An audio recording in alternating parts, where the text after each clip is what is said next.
1945 ile 1962 yılları arasında Birleşik Devletler 331 atmosferik nükleer deneme gerçekleştirdi. Hükümet radyoaktif serpintinin genetik etkilerini hala reddediyor. Amerika'nın uçsuz bucaksız çöllerinde, ıssız ve unutulmuş bir bölgede sakin bir aile tatili bir anda kabusa dönüşür. Carter ailesi karavanlarıyla çıktıkları bu yolculukta haritalarda dahi belirtilmeyen bir kısa yolu denemeye karar verirler. Ancak bilmedikleri bir şey vardı. Bu çorak topraklar yalnızca güneşin kavurucu sıcağına değil, aynı zamanda karanlık bir geçmişe ev sahipliği yapmaktadır.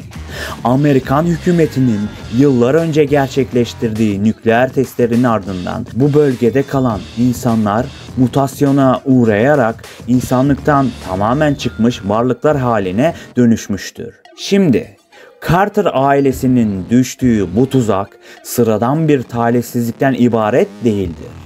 Onlar bu kana susamış mutantların yeni avlarıdır. Kum fırtınalarının içinde yalnızlık, çaresizlik ve korkunun sınırlarını zorlayan bir mücadele başlar. Hayatta kalma içgüdüsü Carter ailesini kendi karanlık yanlarıyla yüzleşmeye zorlayacak ve masumiyet, intikam hırsıyla yer değiştirecektir. Ama gerçek olan soru şudur: gerçek canavar kimdir? Bu çorak topraklarda av ve avcı arasındaki çizgi giderek silikleşir. Yorucu bir günün ardından rahatlamak istiyorsanız arkanıza yaslanın ve bu film hakkında şimdiye kadar anlatılmayanlar neymiş bir bakalım.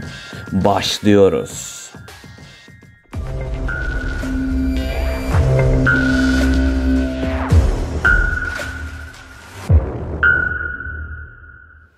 Filmin büyük kısmı New Meksiko çölünde geçtiği izlenimi verse de aslında Fas'ın çorak ve izole bölgelerinde çekildi. Yönetmen Alexander Aja ortamın doğallığı sayesinde daha korkutucu bir atmosfer yaratmayı başardı.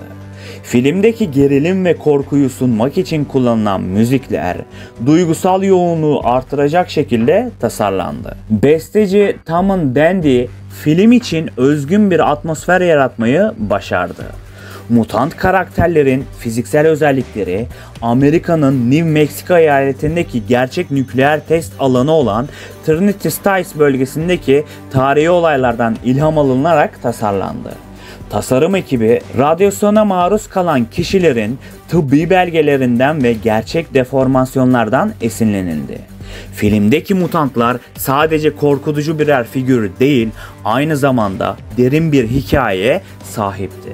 Yönetmen bu yaratıkların nükleer testler sonrası maruz kaldıkları dehşeti ve bu izolasyonun onları nasıl hayatta kalmaya zorladığını göstermeye çalıştı. Yönetmen onları sadece kötü karakterler değil, bir tür kurban olarak da yansıttı. Mutant karakterlerini canlandıran oyuncular rollerine hazırlanmak için beden dili eğitimi aldı. Yürüyüşlerinden yüz ifadelerine kadar her detay insan dışı bir varlık hissi yaratacak şekilde tasarlandı. Oyuncuların rollerine tamamen odaklanmaları teşvik edildi. Örneğin Carter ailesi oyuncuları ile mutant karakterleri canlandıran oyuncular çekim aralarında birbirlerinden ayrı tutuldu. Bu durum sahnelerdeki gerilimi arttırmak için planlandı. Filmin senaryosunda geçen radyasyon etkileri 1945'teki nükleer testlerin yerel halk üzerindeki olumsuz etkilerini sembolize ediyor. Film bu olayların sonuçlarına bir korku hikayesi aracılığıyla dikkat çekmektedir. Filmdeki bazı sahnelerde gerçek hayvan kanı kullanıldı. Yönetmen korkunun ve iğrenmenin daha gerçekçi hissettirilmesi için bu yöntemi tercih etti. Bu durum hayvan hakları savunucuları arasında tartışmalara yol açtı. Çekim süreci sırasında bazı oyuncular sahnelerden sonra psikolojik olarak zorlandı. Özellikle karavandaki bebek kaçırma ve saldırı sahnesi oyuncuları duygusal anlamda derinden etkiledi. Orijinal filmin yaratıcısı Wes Craven bu yeniden çevrimin yapımcısı olarak projeye dahil oldu. Yönetmen Craven'ın klasik vizyonunu modern bir şekilde yansıtması filmin başarısında kilit rol oynadı. Film ekibinin Fas'ta çalıştığı süre boyunca yerel halkın bir kısmı filme ilginç tepkiler verdi. Özellikle mutant tasarımlarını gören bazı yerel ekip üyeleri sahneler sırasında çalışmayı bırakmak zorunda kaldı.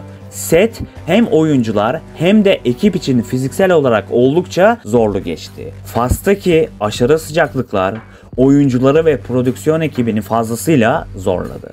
Bazı sahnelerde oyuncuların gerçek yorgunluğu ve çaresizliği kamera karşısına yansıdı. Filmde kullanılan silahların bir kısmı gerçekti. Yönetmen sahnelerin olabildiğince inandırıcı olması için gerçekçi bir estetik yaratmaya özen gösterdi. Tabii ki güvenlik önlemleri maksimum seviyede tutuldu. Orijinal film ve bu yeniden çevrim İskoçya'nın meşhur Savney Bin efsanesinden esinlenilmişti. Bu hikaye bir mağarada yaşayan ve insan etiyle beslenen bir ailenin korkunç yaşamını anlatır. Yönetmen bu efsaneyi modern bir bağlama taşıyarak nükleer felaket korkusuyla harmanladı.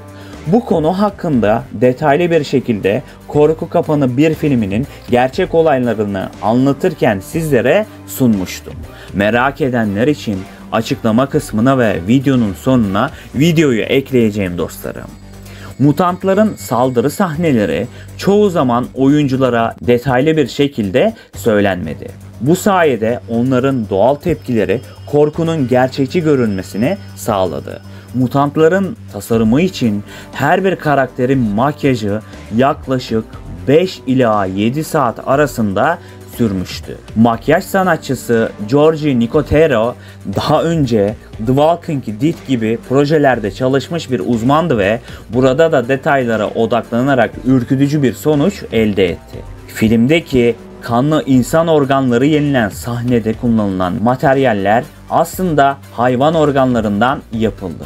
Sahne izleyiciler üzerinde şok etkisi yaratırken sette çalışan bazı kişiler bu sahneye bakmaya bile dayanamadı. Filmin acımasız ve sansürsüz şiddet sahneleri özellikle Amerikan Film Derecelendirme Kurulu tarafından belirlenen sınırları zorladı.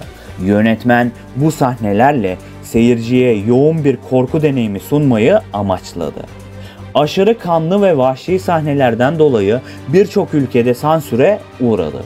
Yönetmenin orijinal kurgusu mevcut versiyondan çok daha şiddetliydi. Filmin sonundaki detaylar hikayenin devam filmi olan Tepe'nin Gözleri 2 için ipuçları içermekteydi. Yönetmen bu devam filminde daha karanlık bir hikaye anlatmayı planlıyordu ve ilk filminde bunun tohumlarını serpti. Tepe'nin Gözleri bir filmi Amerikan hükümetinin 1940'lar ve 50'lerde yaptığı nükleer testlerin karanlık yanlarına dair korkutucu bir alt metin barındırmaktadır dostlarım. Biraz gerçekler neymiş onlardan bahsedelim.